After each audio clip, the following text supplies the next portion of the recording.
Back here, we'll move into, as I mentioned, they move it over. It boils in here for 90 minutes. This is where they add the hops. And the hops essentially will give the flavor as well as the coloring. And that's just depending again on which beer. So the hoppier the beer.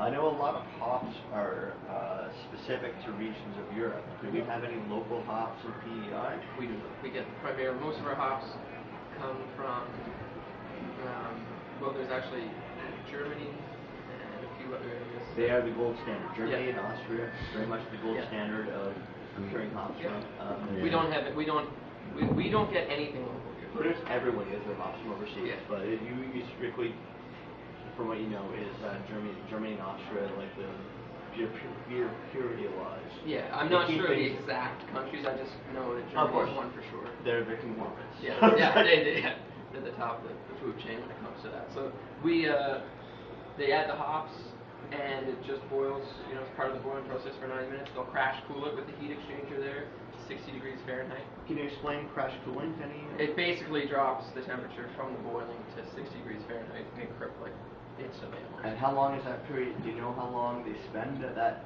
drop? At 60 degrees. It's just to move it. So what they'll do is they'll drop it to 60 degrees. So it's a dynamic thing. Yeah. Okay. They'll drop it to 60. They'll move it over into the fermentation. Is that the same between lager and ale? Everything's crash cooled. All the beers. Mm-hmm. So they'll put them. It's the same thing from beer to beer to beer. Just when it gets in here, that's when things kind of change a little bit. Yeah. Because you usually hear about lager being cold fermented, and then ales are able to be warm fermented. Because in the medieval times, you couldn't have lagers in the southern, near the equator. You only had lagers near in Scandinavia, and stuff like that. So it's all changed now. We had a lager for a bit. The gold? We actually had the gold itself is gold's pale. Are they all ales? We have honey wheat. Yeah, actually, we tried a lager a few weeks back, and I don't think it took because I haven't heard of it since. Right. So everything you're brewing is ales right now. I mean everything we have no lagers right now at all. Like we have. All right. That would explain the streamlined process. Yeah, makes it easier. Yeah. But they were really interested in having the lager. I'm not sure if I'm not sure maybe they didn't reach the standard.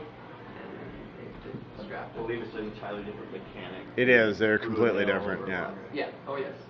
And I had it. It was tasty, but again. Which is the end product? Hey, if you can drink it. If it's tasty to me, it may not be tasty to 30 other people. Oh no. Drink it. What's the purpose? You don't sell much of that. Yeah. So what do we got? Keep us going. So we're in here. So now in this process here, we got 3 to 4 days where we add the yeast when it gets over here. The yeast will eat the sugars for about 3 to 4 days. Usually, third tank. There'll be a bucket on the floor with a tube going into it, and that's the carbon dioxide. So as the yeast is eating the sugar, of course, it's producing the alcohol content as well as carbon dioxide. So you'll see these buckets have water in them for the most part. They have hoses as well, and the carbon dioxide. There's one bubbling around the corner actually. Let's get some of that. The only one that's still kind of alive. Right here. So we've got this. Yeah, you can see the bubble. You can see the bubble. Yeah, and this guy's at the very end of its cycle. So it's bubbling just like at the end of its bubble cycle.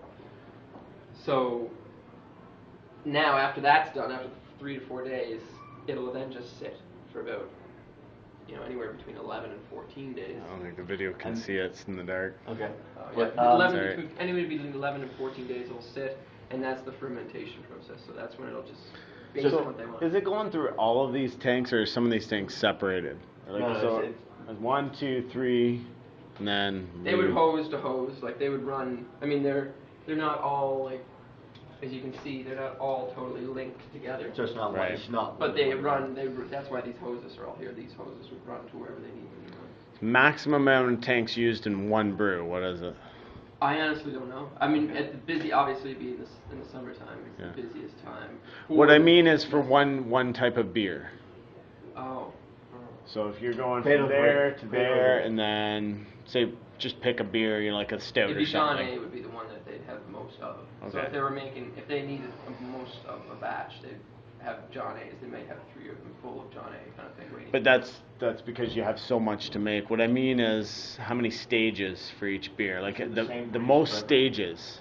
Oh, it's the exact same. The stages are, for all the beers, it's the same. It goes mash tun to the kettle into here. It's just time frame that changes it. You know, if the barley's Recipe, of course. Yeah, the recipe. It's different recipe. There's three different types of barleys. I wish I had them in my head. I gotta kill this in about 5 seconds. Yeah, I had the barleys, but it's 3 different types of barleys, different mixture, and each beer has its own kind of recipe. So